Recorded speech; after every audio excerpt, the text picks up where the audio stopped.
I'm Pete Wright. And I'm Andy Nelson. Welcome to the next reel. When the movie ends, our conversation begins. The Phantom of the Opera is over. Feast your eyes, glut your soul on my accursed ugliness. That was the line that I was like, I bet Pete's going to pick that one. Oh, God. That was the line I said, I'll bet Andy thinks this is the line I'm going to pick. I mean, he's right. So we were on the same page. I'm glad. Yeah, 100%. It was this or, well, we'll talk about it. Anyway, Phantom of the Opera. I'd never seen it, and now I have, and now we're done. Yeah, well, this is, and now we're done. Oh, that's the end of the show, folks. Pete's seen it.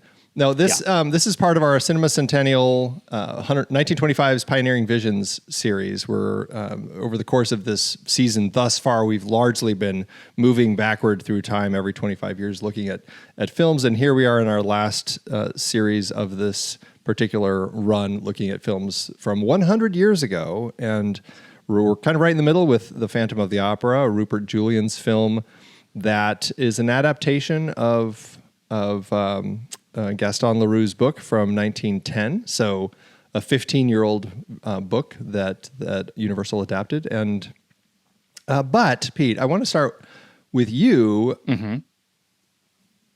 your history with this story, because I feel like, I don't know, I'm curious if we both started with the musical and then kind of expanded from there.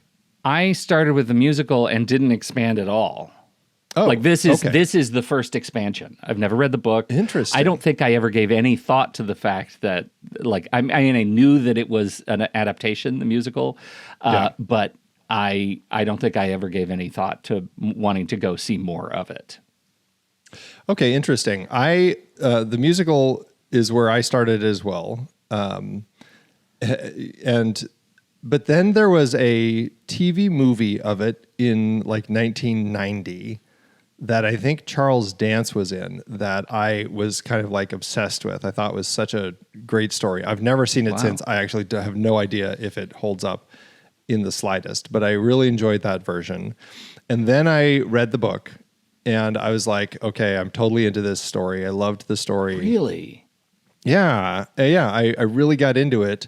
Like there were a few of those classics like this and The Hunchback of Notre Dame were two that I ended up after seeing a version of it, then I ended up kind of reading the text, and and I think because they weren't the crazy long books like Les Mis, I never bothered with that book because it was a tome.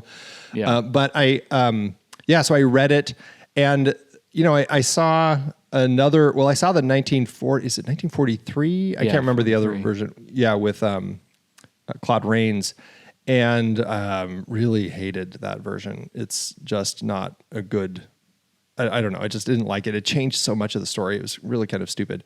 And so, I really got into just this tale. And then I kind of stopped. And I just, I still listen to the music from the soundtrack, from the musical.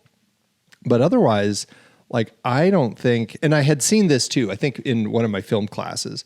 So this was in my memory. But I don't think that I had tapped into anything Phantom related again, other than the songs, since the late 90s, early 2000s. Yeah. So it's been a long time since I've kind of dipped my toe back into this world. Sure.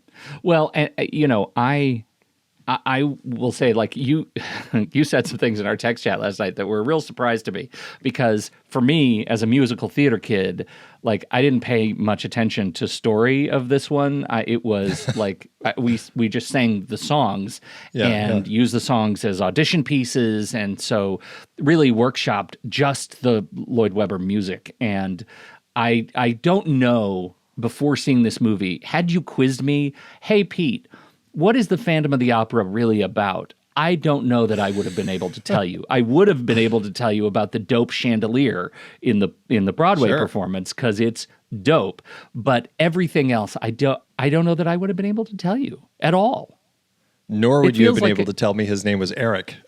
Erik, Andy, it's so dumb. It's so dumb.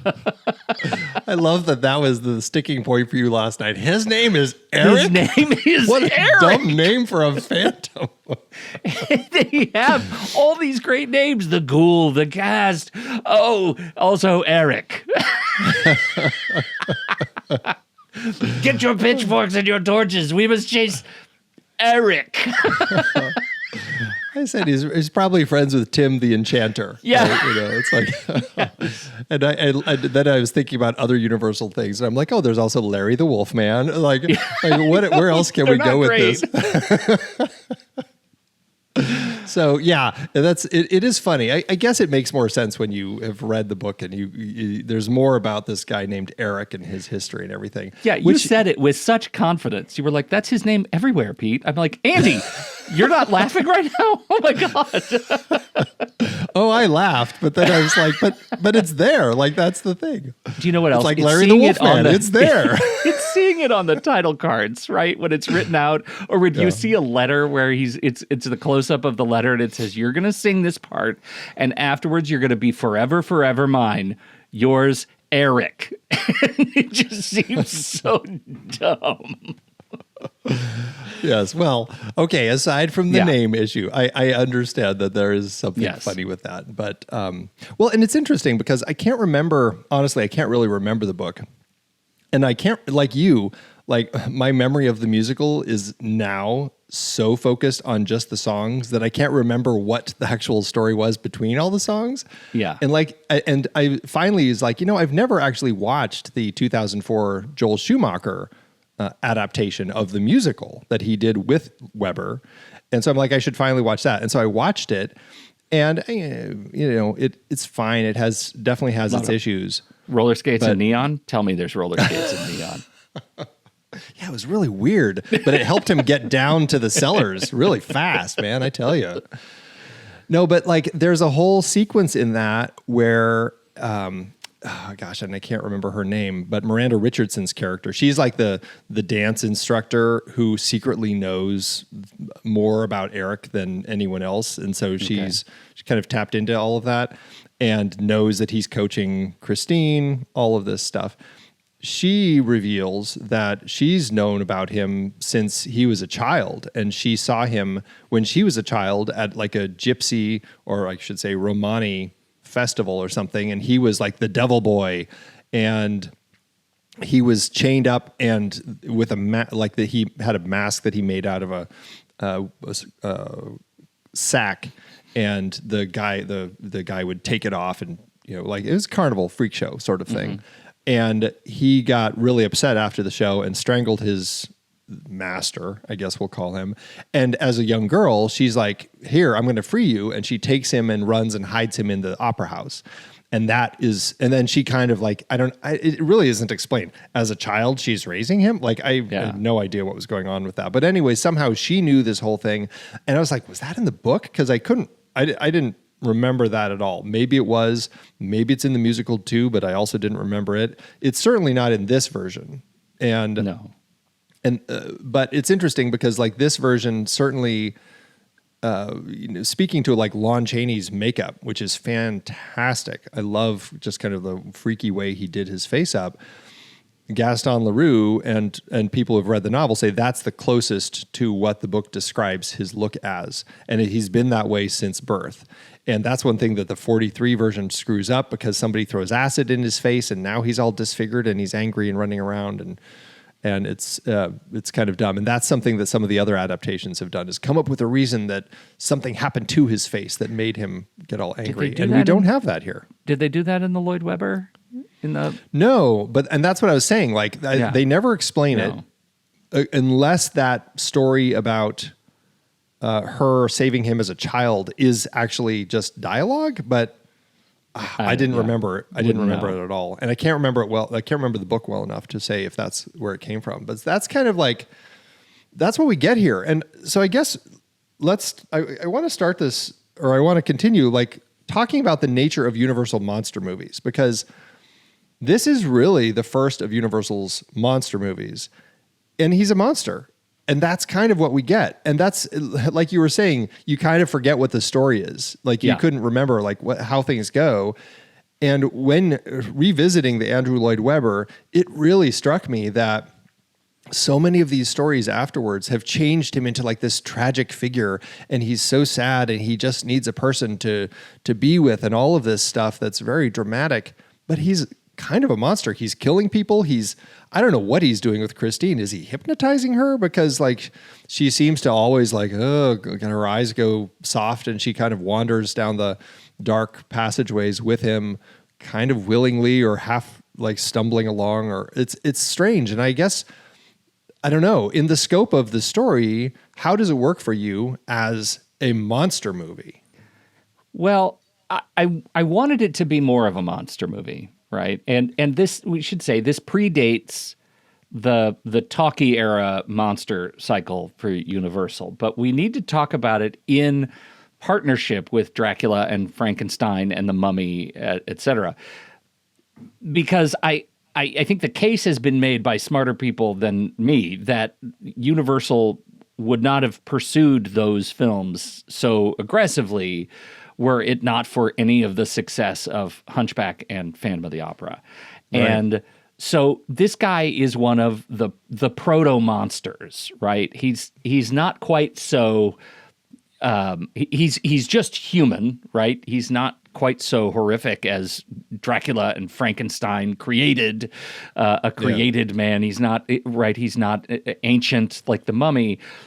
He's just a troubled man who is disfigured, and maybe that's one of the things that separates him from monsters, right? Same thing with Hunchback. Yeah, right. We're building a monster ethos around disfigurement of humanity, and maybe that didn't latch on with any sort of longevity because it's kind of mean-spirited, right? It's not so symbolic, it's just mean. Right.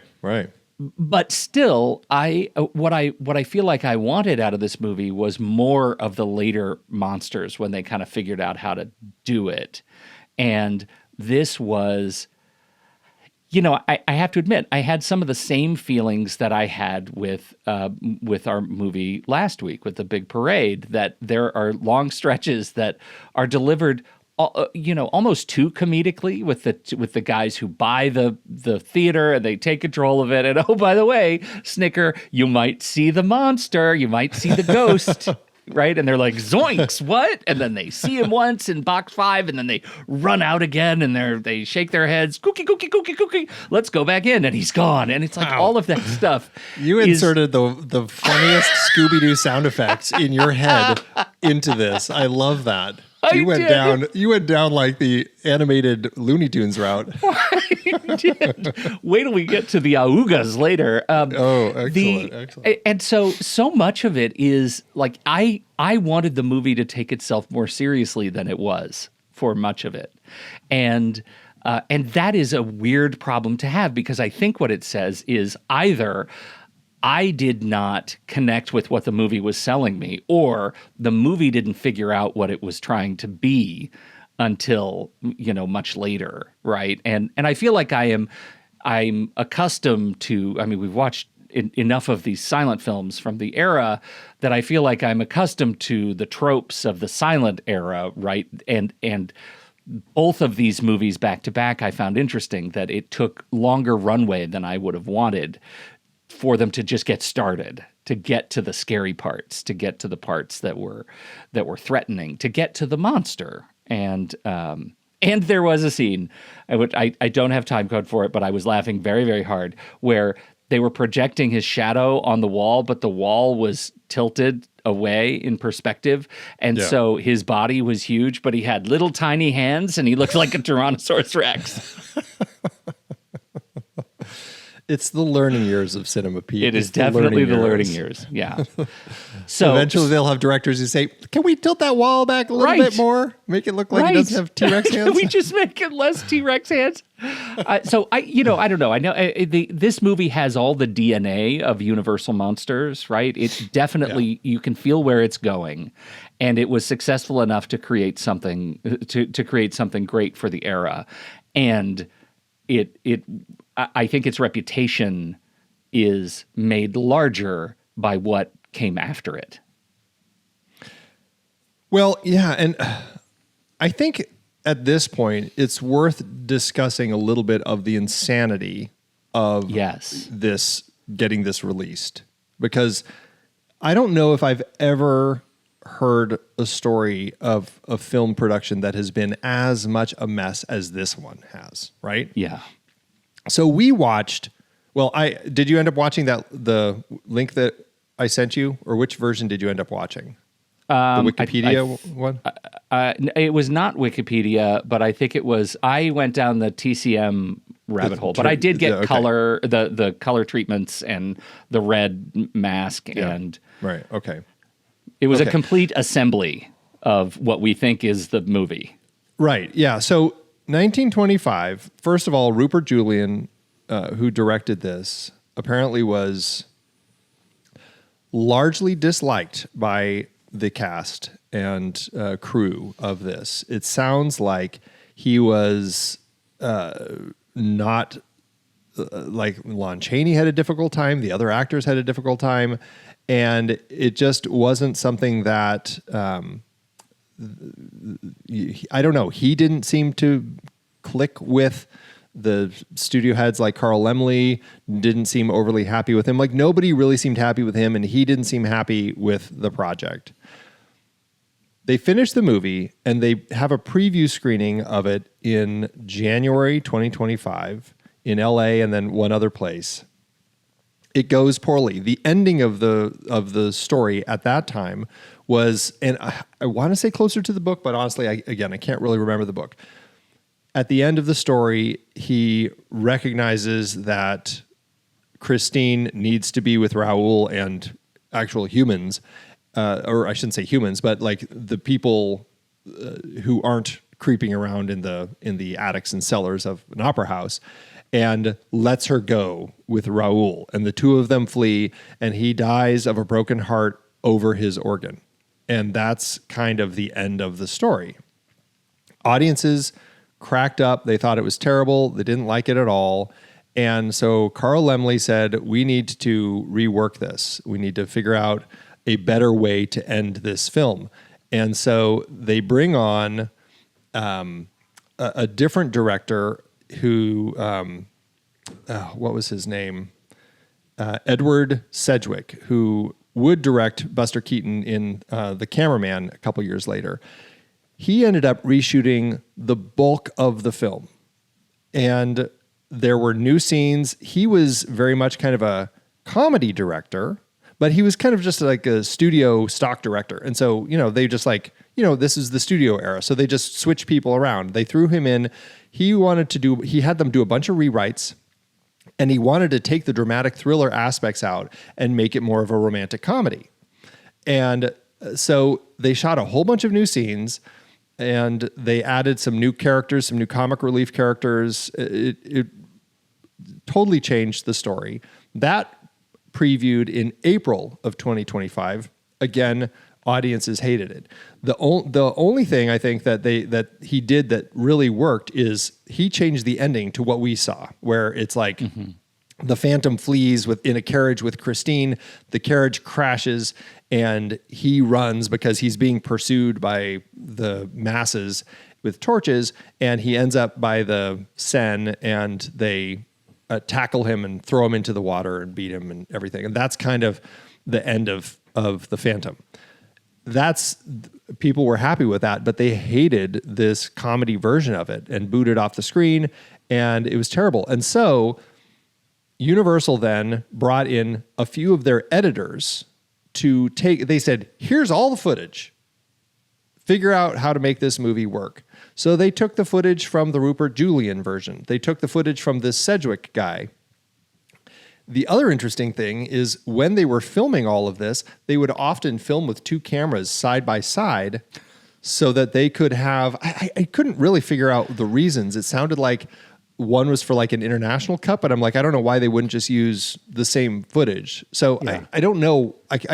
I'll have to dig more into this to figure out why they were using the two cameras. But they have like literally two cameras side by side that they filmed the entire movie with which is why you can also find 3D versions of this movie now, because essentially, without realizing it, they were shooting stereoscopically and they made a 3D movie. Incredible. Crazy. So anyway, these two editors took all this footage and cut it all together and made the version that ended up getting released in September 1925. That ended up being something audiences liked, and that became the official release of the film that people enjoyed, and it was a great, great movie. And that's the end of the story because everybody was happy. Oh, yes, everyone was so happy. Well, Universal then was like, this was a great success. We want to make a sequel. And they actually got permission from Gaston Leroux to make a second movie called, I think, The Return of the Phantom. And then they realized, you know what? There's all of this new sound release happening where people are taking these older movies, like we've discussed, like The Big Parade. They re-released it in 1930 with new sound effects and a music track and everything.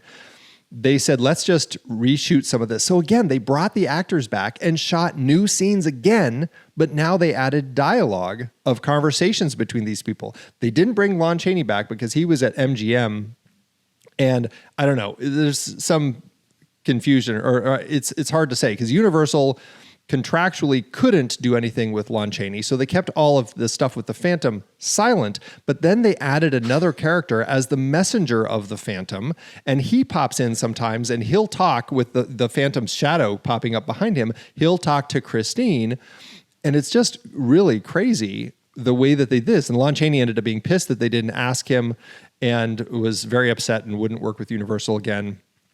Anyway, now you have all this sound footage, and then it sounds like somehow at some point they lost the soundtrack to the sound version, and so they only had the silent version, and then they started making these prints, and this must have been a thing at the time where they were actually printing movies on 16 millimeter to play at home, essentially early VHS, right? Yeah. Or DVD or whatever. They would just release 16 millimeter, and people would buy these, and that ended up being the only version, like all these 16 millimeter prints, that had a lot of this actual footage from all the way back to the 1925 Rupert Julian version.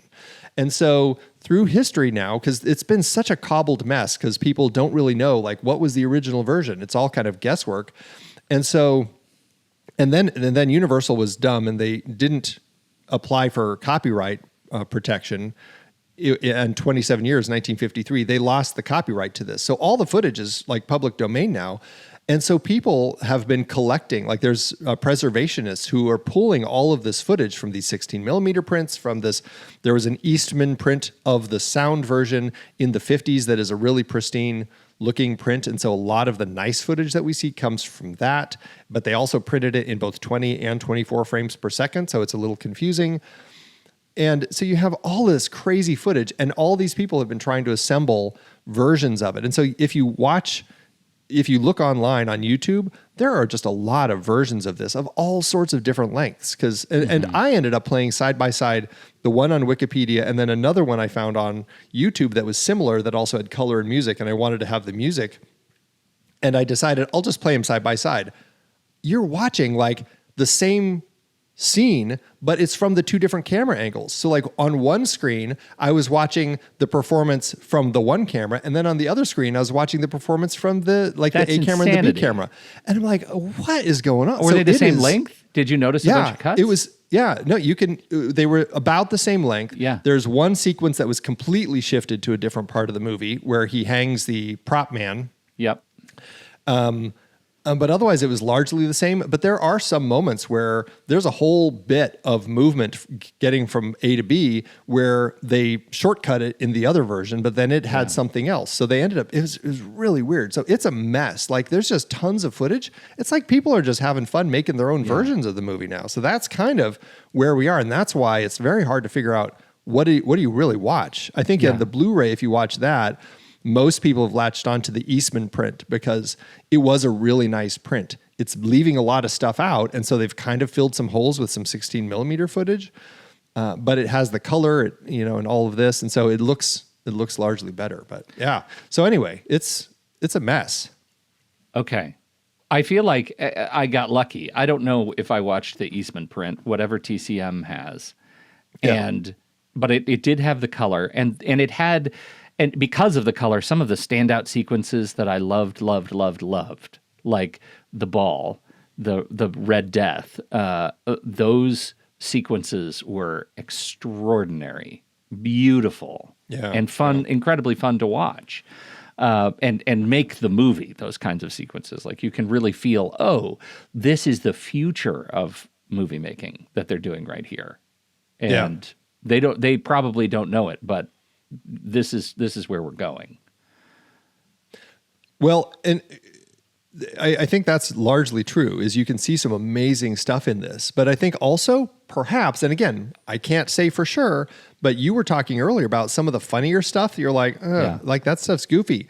Was that from Rupert Julian? Or was that some of the stuff that was shot when Edward Sedgwick took over and wanted more of a romantic comedy and put more of that comedy in? So who knows? Yeah, that nails it. I mean, when you think about all the hands that were in this movie, not just making it, but to the point where Lon Chaney reportedly just stopped listening to Julie and directed himself. It was just like, I'm not going to talk to you anymore. We're just going to do the scene and I'll take care of my own pieces. Yeah, wasn't it like he wouldn't even, everything was relayed through the first AD because he wouldn't even listen to the guy?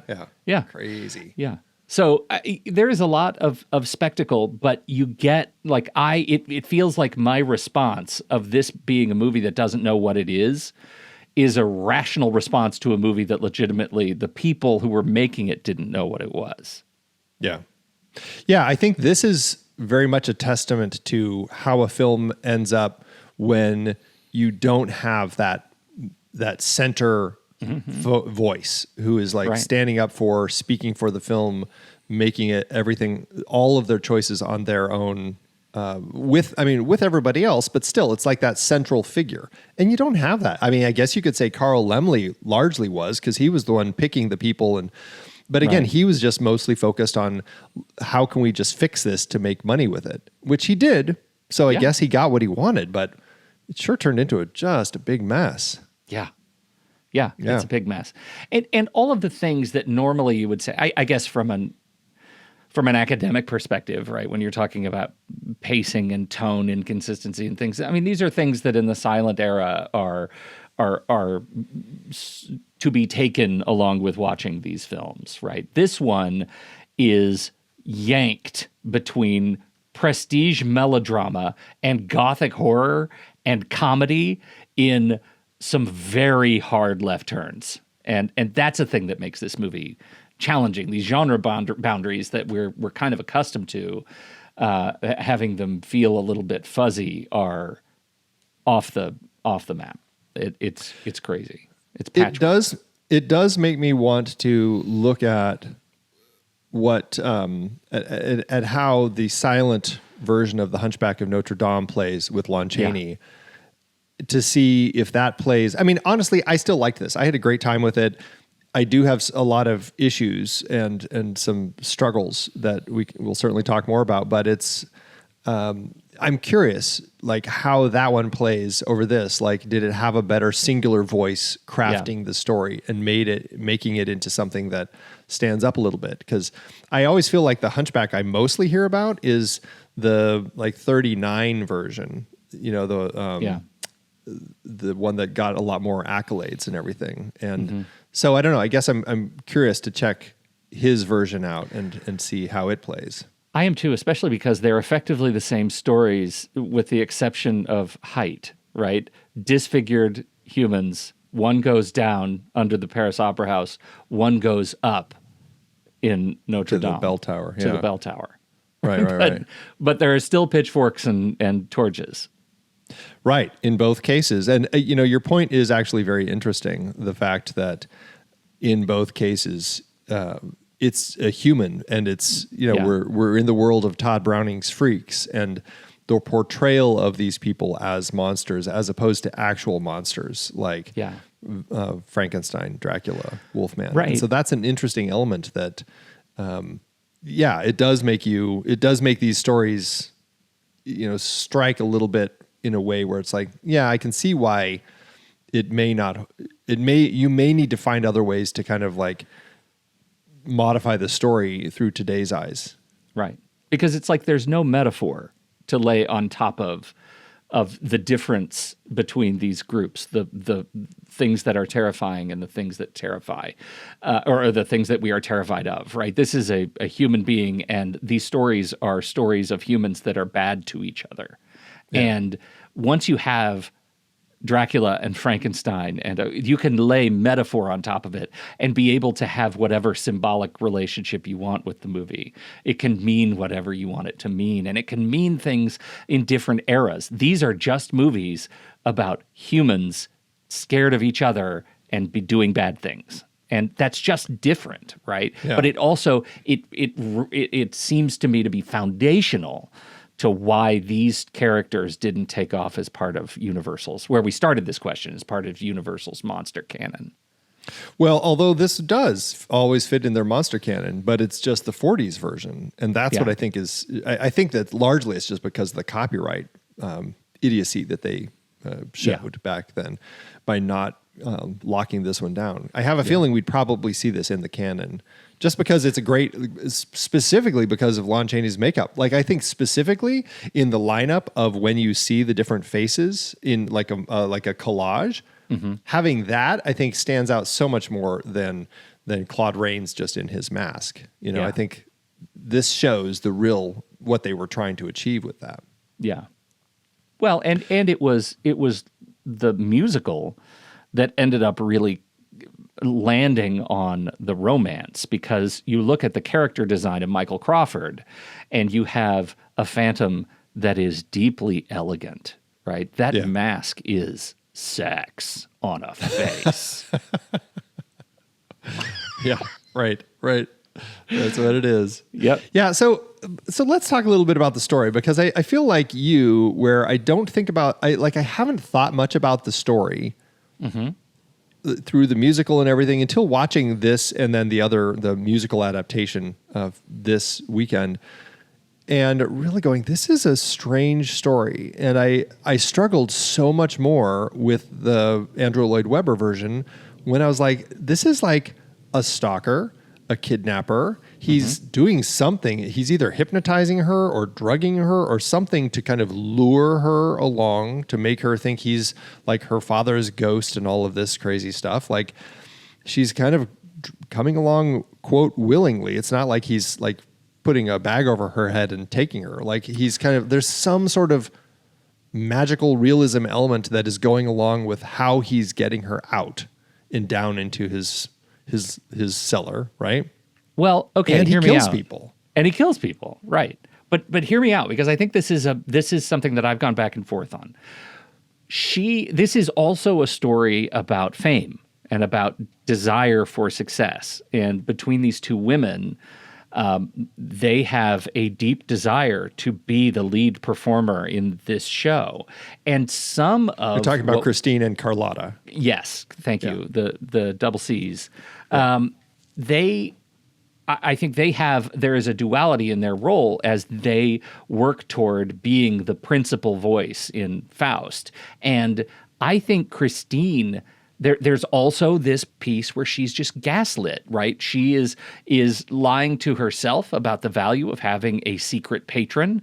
And I think she is intoxicated by the opportunity that is presented to her by this faceless sort of voice that is promising her success. And I think she's coming down because she believes, she has let herself believe that if she follows him, she will be successful. She does, turn away in fright once she sees him. And there is that, again, weirdly out of place comic moment where she takes his mask off. Her fingers creeping over. Oh, nope. Creeping over his shoulder. Oh, nope. And then finally rips the mask off. That's an interesting relationship to me. I kept thinking, this doesn't feel as supernatural as I guess I initially thought, that maybe she convinced herself that fame was worth it. Fame was worth the trade, and got herself embroiled in a very complicated relationship with this guy. See, that's interesting, because I mean, I guess I can see that there, but so much of it, I also think they really play up this idea that her father had died, it seems somewhat recently. I don't remember it brought up in any of the other versions, but her father apparently was like this famous scientist that we hear in this version, and had said, I will come back and visit you as a spirit, an angel of music to help you. And it's a weird story because it starts, they say start in media res, and this one definitely does, but I think that it could have used a little more because we're starting in media res. Yeah, we're starting like she's already been getting trained by him and thinks of him as this angel of music, this ghost of her father. Yeah. And it's like, I would have liked some build up to that to get a sense as to how like broken she was at the loss of her father, that she buys into all of this, because that's the thing I really struggle with this story. And that's why I think this one actually works better than anything Andrew Lloyd Webber did, because at least it's a little more monstrous. Like he just seems a little more manipulative and less romantic and all of that. He's a very possessive sort of creep in this version. So I appreciate that we're getting that from this, but he's really tapping into this thing like, this is a broken woman, I'm going to play up this angle with her dead father. Like he seems to know all of this and purposefully is making her think like he's the spirit of her dead father so that she kind of goes along with it. Again, gaslighting, right? Yeah. Fundamental theme. And taking a broken woman and just manipulating her through her own grief. Yeah. And it's kind of dark, but again, I can't help but feeling like there could have been a little more setup of that in the story to kind of get us to that place where, I don't know, it's just like I found it that much harder to just click with that whole element of the story when it just like we're already in it. And I'm like, I wanted to understand her background a little bit to understand why she would buy into all of this. Yeah. I totally agree, and I think so much of the movie is, or the story is built on some fairly thin, melodramatic kind of binaries, right? That are just, let's take Raoul, the paper thin caricature of a romantic alter ego. He's there. He's a normal male lead. He is something to confront the monster.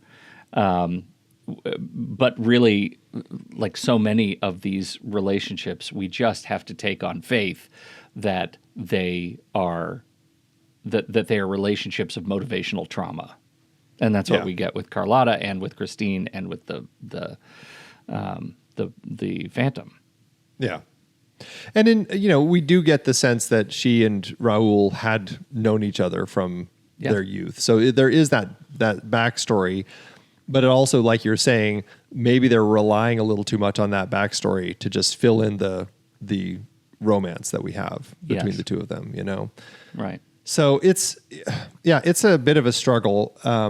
But it's an interesting enough story. And I guess what I am drawn to is just the nature of the monster elements of it, just kind of like the creeping around in the dark cellars. And like, again, Lon Chaney's makeup that he did himself, he came up with this, like the stories that he, like stuffing cotton up into right under his cheekbones to pronounce them, and wearing like rotted dentures and putting like things in his mouth to hold his lips up, putting things inside his nostrils to force them up, like doing some traumatic stuff to his face that he said like he would be often bleeding and have to like clean up after the mess that he was making with himself, and it was very painful, but it delivers. It's a great look, and that's one of the things that I really enjoy about this is just how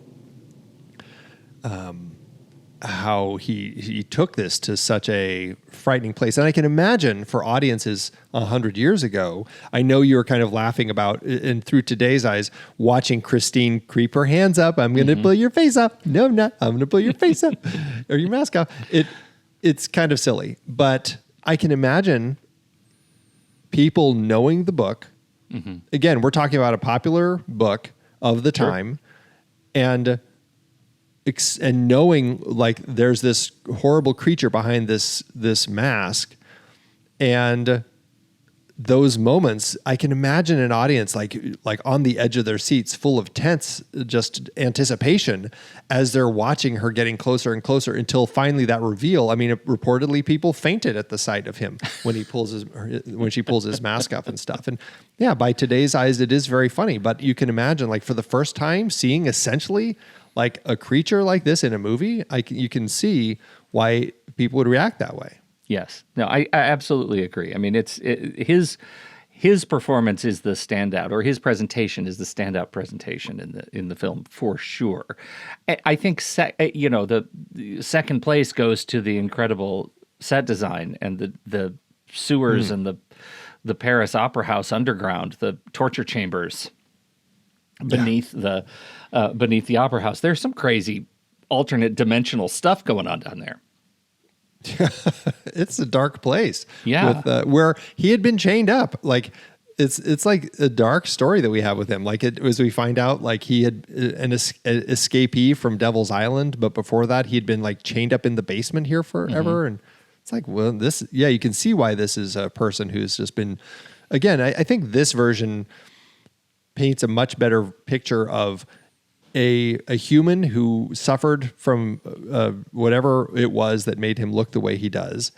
And then society, because of that, pushed him into this place where they continued to break him until society turned him into a monster. And I think that's the version that we end up getting of this version of the Phantom. Yes. Yeah, I agree.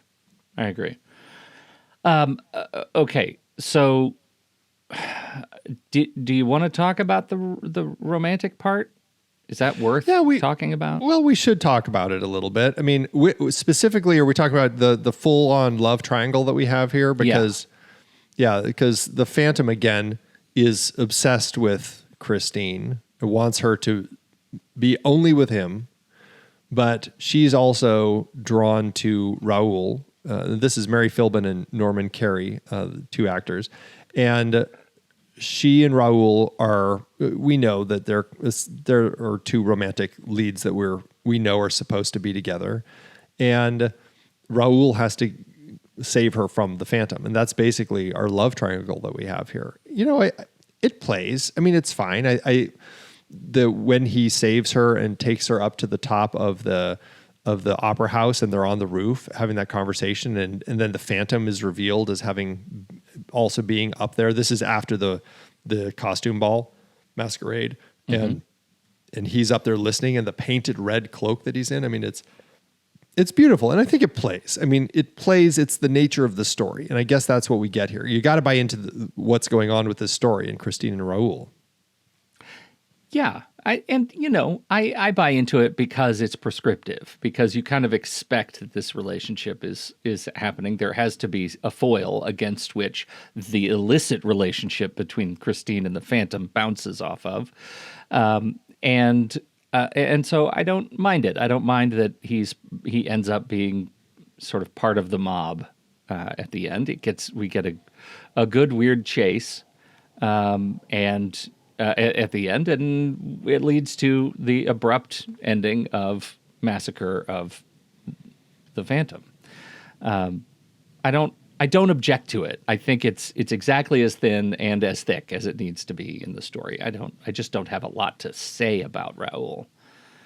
Well, yeah, and I think that's just I don't know. Sometimes I also think that there's a struggle in silent films when it's reliant on dialogue text on screen to kind of help convey relationships, you know, and I think that that this is one of those ones where you just kind of have to buy it because the way they're looking at each other and everything, you know, and the connection that they have from their youth. So yeah, I buy it. I think it's fine. I think for the purposes of the story, I think that it plays. Well, and I think, you know, that same point to the end of the movie when Raoul is part of the mob and they're all chasing him down and they end up killing him and throwing him back into the river. This all represents a studio's belief that tested audiences wanted catharsis and not individual human tragedy. And we get catharsis at the end of this movie, and Raoul is an agent of catharsis. Yeah, exactly. Yeah. Kill the monster. That's what we get. Yeah. Anyone else stand out? I don't know if anyone. Do we need to talk about Carlotta and her wackadoo mom? Carlotta is. I don't know if I had her mom. Her mom popped up in reshoot segments of the talkie version. Oh, interesting. Yeah. So you didn't have her coming into the owners and saying, showing the letter and saying, look at what we got. You can't do this. My daughter is going to be the one to sing. Now that you say that, I'm trying to remember. Maybe I did, but I can't remember if it was just Carlotta or if there was another character with her. So, yeah, crazy. Okay. Yeah. That's what's weird about this movie. It's like, again, who knows? What version are you looking at? Yeah. Yeah.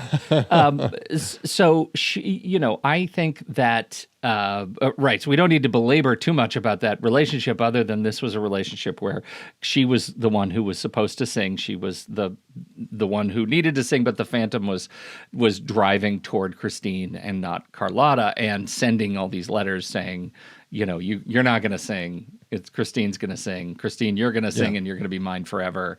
There's a lot of manipulation, sort of shell game going on to make that happen. And that's where we end up with Christine on stage for her last performance.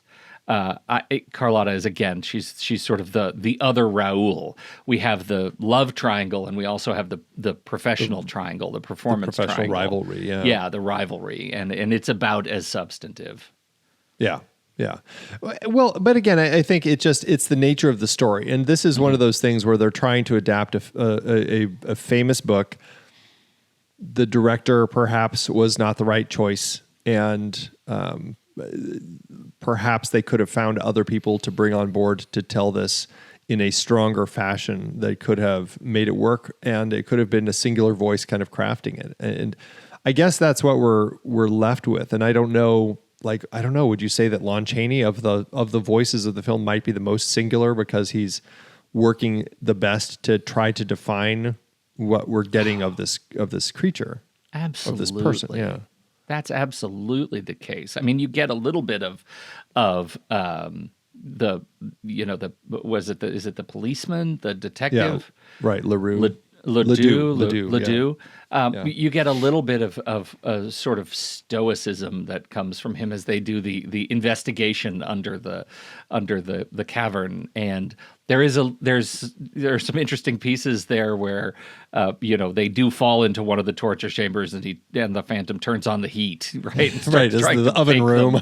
Yeah, the oven room, which some of those things are interesting to see these characters go through this sort of investigation part before the mob starts off. But really, the character you're watching in this movie is the Phantom, and that goes to where I started with this conversation. That until we get to the Phantom, the movie feels like it's overstaying a bit of its welcome. Like I want to move on because he is the reason to watch this thing.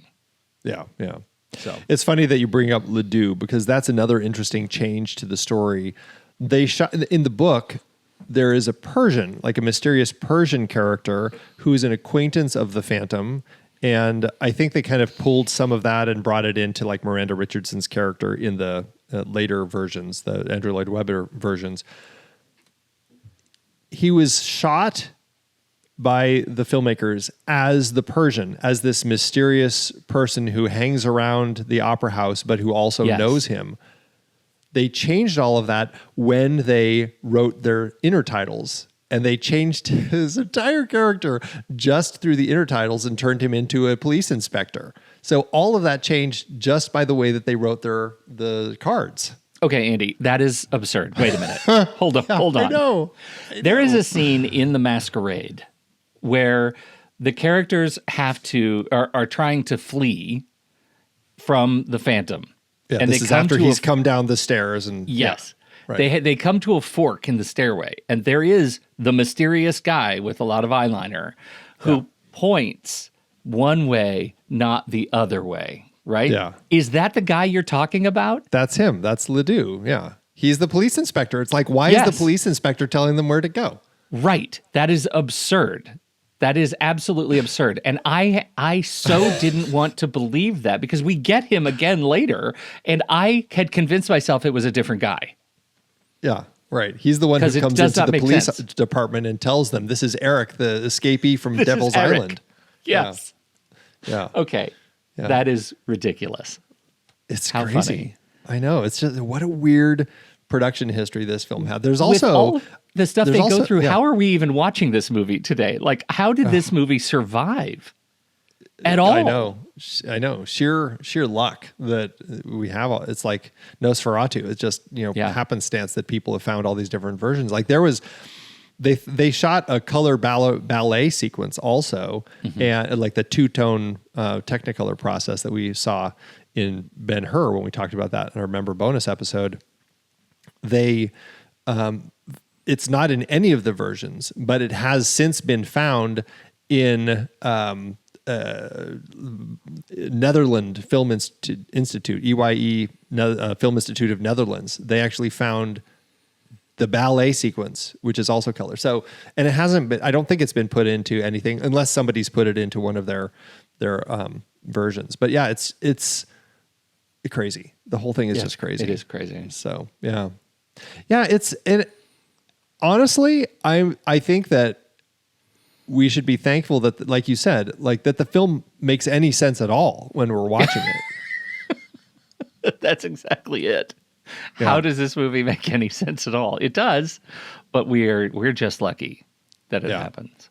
There's also in a version, or I don't know which version, honestly, but there's a guy that they call like the lantern guy, and he opens the film and he's standing in the catacombs and he's holding a lantern up and he's talking. You can see his lips moving. He's talking directly to the camera.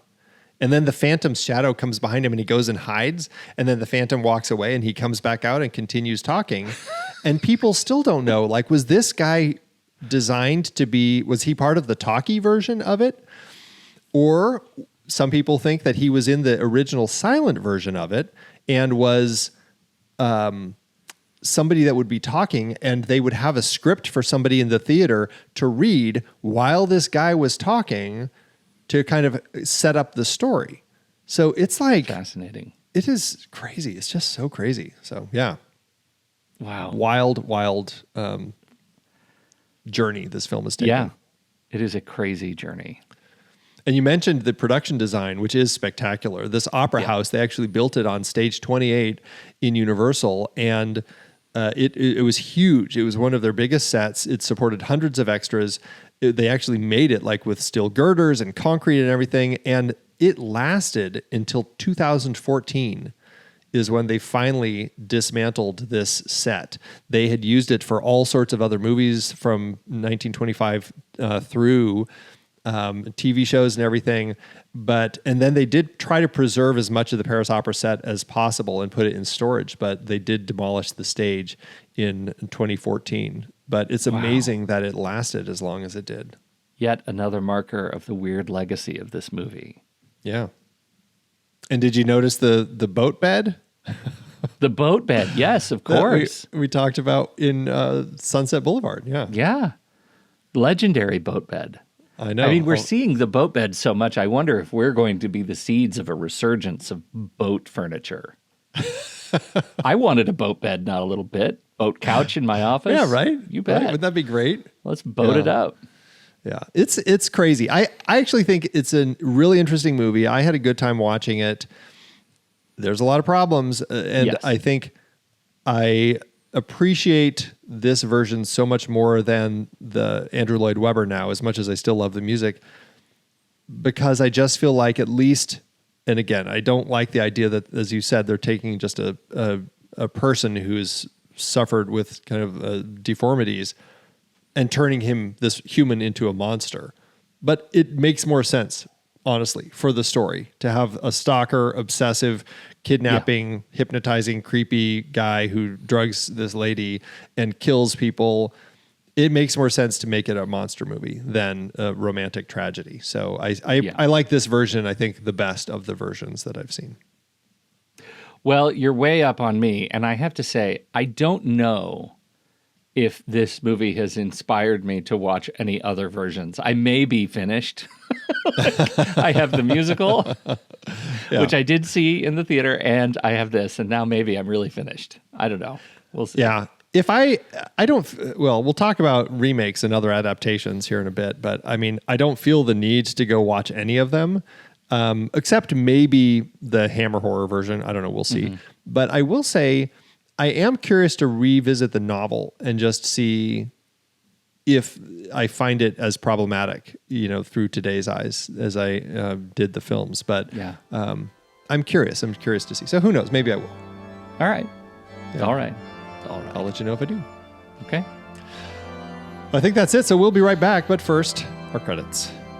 The Next Reel is a production of True Story FM. Engineering by Andy Nelson. Music by Space Train Unlimited. Heron Vale. Bishara Haroni playing Bach. Oh, Bishara Haroni playing Bach. Okay. Bishara Haroni playing Bach, Oriel Novella, and Eli Catlin. Andy usually finds all the stats for the awards and numbers at the-numbers.com, boxofficemojo.com, imdb.com, and wikipedia.org. Find the show at truestory.fm, and if your podcast app allows ratings and reviews, please consider doing that for our show. I believe this is you. Okay.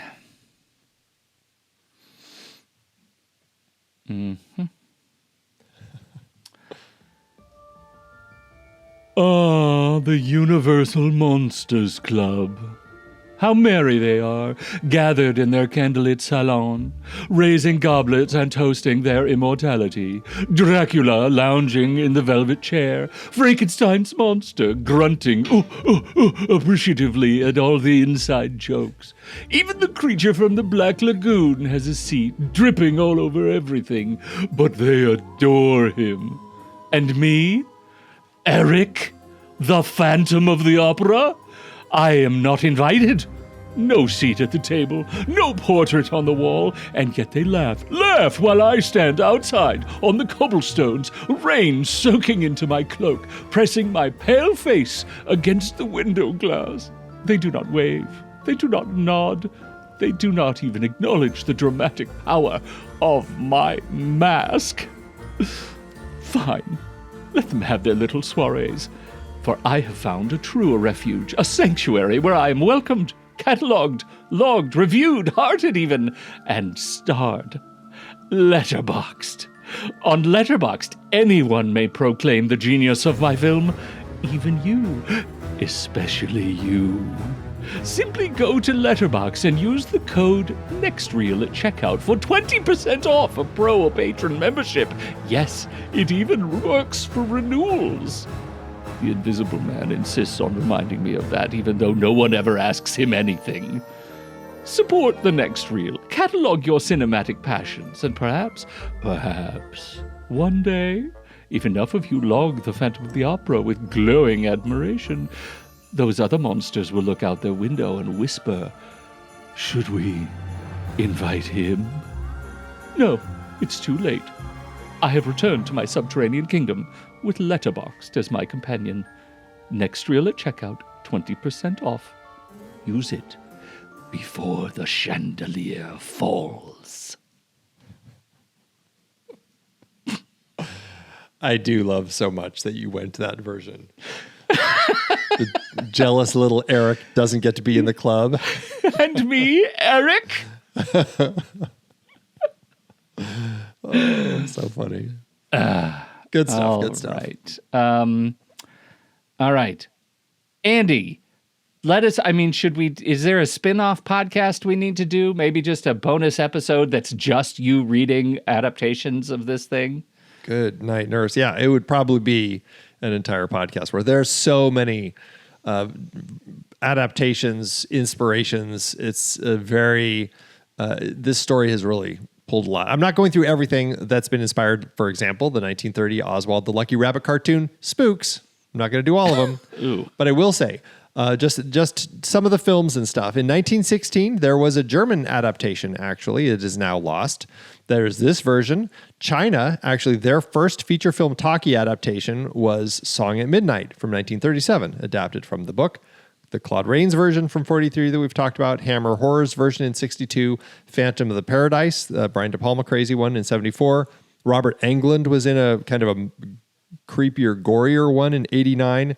Dario Argento, that's one I'd probably be interested in checking out in 1998. Joel Schumacher's musical adaptation in 2004. So many more. Plus tons of TV versions. I already mentioned the 1990 version with Charles Dance that I loved at the time. Plus all the different theater versions, not just Andrew Lloyd Webber. That's the most popular, but there have been so many other theater adaptations of the story as well. There's also been radio and literature and children's literature and comics. I actually have a Scrooge McDuck comic, kind of like the Phantom Duck, or I can't remember what it is, but it's like a comic version of the story. So I have like one of those.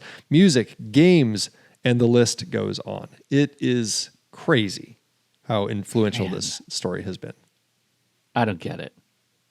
Does that make me a curmudgeon? I just don't understand. I feel like I used to get it, and now I feel like, as I've been thinking about the story more, I struggle with it a lot more, you know? Okay. I'm glad I'm not alone. How did it do at award season? Again, for its time, okay. 4 wins with 1 other nomination. The Photoplay Awards, of course. It won in the Best Pictures of the Month in May, 1925, it won. And Best Performances of the Month, May, Lon Chaney won. Then, of course, the National Film Preservation Board in 1998 added it to the National Film Registry.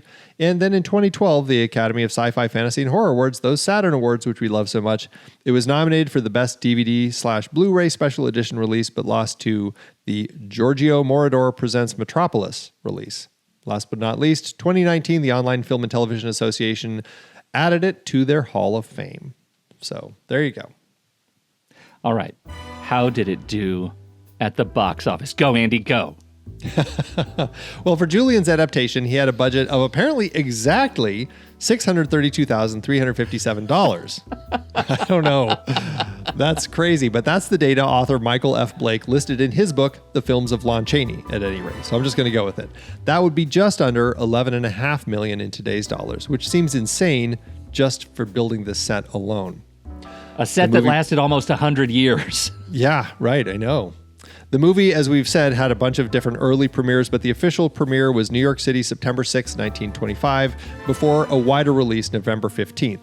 And then, because of the invention of sound, we talked about this, they made the sound version slightly shorter, released in 1929, although they call it the 1930 version. I think it's because they released it like right at the end of 1929. This earned $2 million on its initial release, then another $1 million in that 1929 sound version, which is $54.3 million in today's dollars, landing the film with an adjusted profit per finished minute of $400,000. All in all, not too bad. Not too bad. $400,000. Wow. I'd take that per minute. I'd take that per minute. You probably don't have the spreadsheet open. I am curious in terms of APFM, what the oldest, most profitable film is that we have on the list. I think we talked about that last week. I think it was The Big Parade. It was the most. It was The Big Parade. Profitable, okay. Wasn't it? Or was it Ben-Hur? Maybe. One of those two was, or no, Ben-Hur I think was the most expensive, and then I think The Big Parade was the most profitable. Yeah, until Gone with the Wind. All right, but they're all in the same class. That's interesting. Yeah, all indeed. Right. Well, I'm glad we talked about it. And I got to tell you, I'm ready for next week, for sure. Yeah, I honestly, I did like this quite a bit. I would watch it again. I think it does have its problems, but in the scope of the monster movies from Universal, I enjoyed it. So yeah. Well, that is it for today's conversation. As you said, Pete, I'm looking forward to next week too. It is time for a laugh. We are shifting gears and joining Buster Keaton in his film, 7 Chances. Keaton! Have you seen much of Keaton? I've seen some Keaton. I like Keaton. What have you seen of his? We're going to talk all about it next week. Oh, okay. It was a surprise. Yeah. I wasn't prepared with my catalog of Keaton. Okay. For today, gotcha. Andy. I see. I gotcha. Yeah. All right. Well, I'm looking forward to this one. It's a really funny. There's one the crazy sequence toward the end is just nuts, and I can't wait to discuss it. So Yes. all right, we'll be right back for our ratings. And I guess that's me. It's you. Where did he go?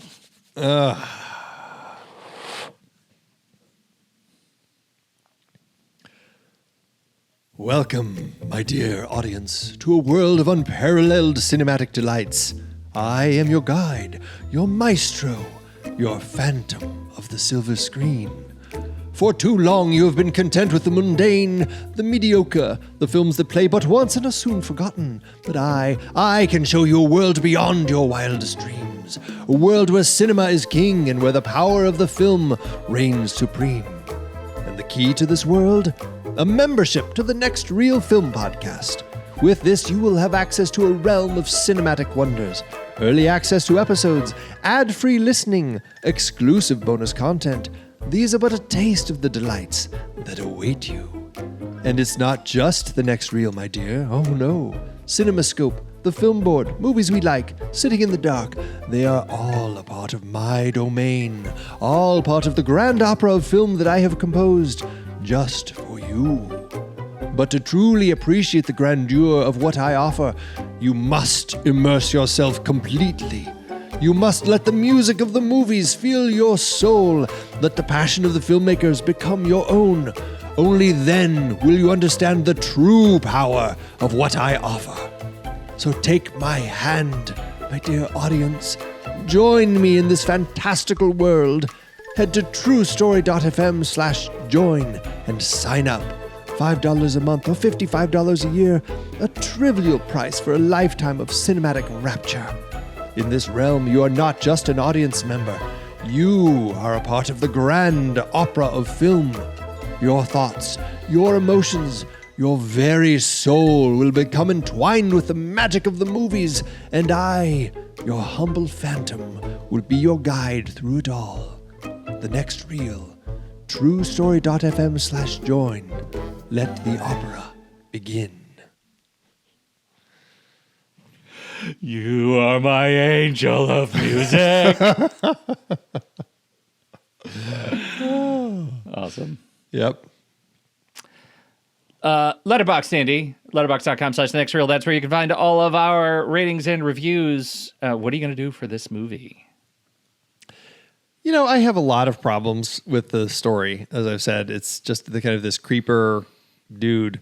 But after watching the 2004 adaptation and reminding myself of what's in Andrew Lloyd Webber's version, I was like, you know, I like this version better. It's there's more of the monster and more of the creepy nature of this. And yes, there's some problematic elements through today's eyes, but I still enjoyed it. I had a good time with it. I don't know if it's quite like 4-star. I'm going to say 3.5. I think is where I'm going to sit with this one. I don't know. I would give 5 stars just for Lon Chaney. Like everything that he does in this is fantastic. Like he's so creepy, so good. But I think for the rest of it, I think 3.5. Okay. I think you and I are in a very similar ballpark. I am 3 and a heart. And again, it is largely for Lon Chaney. There are a lot of challenges with this film. We talked through the works, but it is a movie I'll watch again, right? I certainly don't have a problem with that part of it. Like it was entertaining, and I really appreciate so much of what it does in the back half of that movie that it's worth seeing again. And I really enjoyed watching it in the headset. It's fun watching these old movies on the big screen, so to speak. It's a real treat. I would love to hear your thoughts if you could track down. I think on YouTube they might actually have the stereoscopic version and see how that plays. Just the fact that exists accidentally, I think is fantastic. It's just so strange, but that's really funny. It's crazy. It's an interesting movie. It's one that I would love to really see. Like if I watch it again, I'll probably do what I did this time, and I'll probably maybe I'll put 4 or 5 versions up on the screen at once and just kind of play them all and just watch the insanity of all these different edits. It's a weird experience. So yeah, that's pretty funny. interesting. Yeah. Okay. Well, that averages out to 3.25 and a heart. And I don't know if I said, but I'm giving it a heart as well. 3.25 and a heart, which will round up to 3.5 and a heart, which you can find on our account over at Letterboxd at The Next Reel. You can find me there at Soda Creek Film. You can find Pete there at Pete Wright. So what did you think about the 1925 The Phantom of the Opera? We would love to hear your thoughts. Hop into the Show Talk channel over in our Discord community, where we will be talking about the movie this week. When the movie ends, our conversation begins.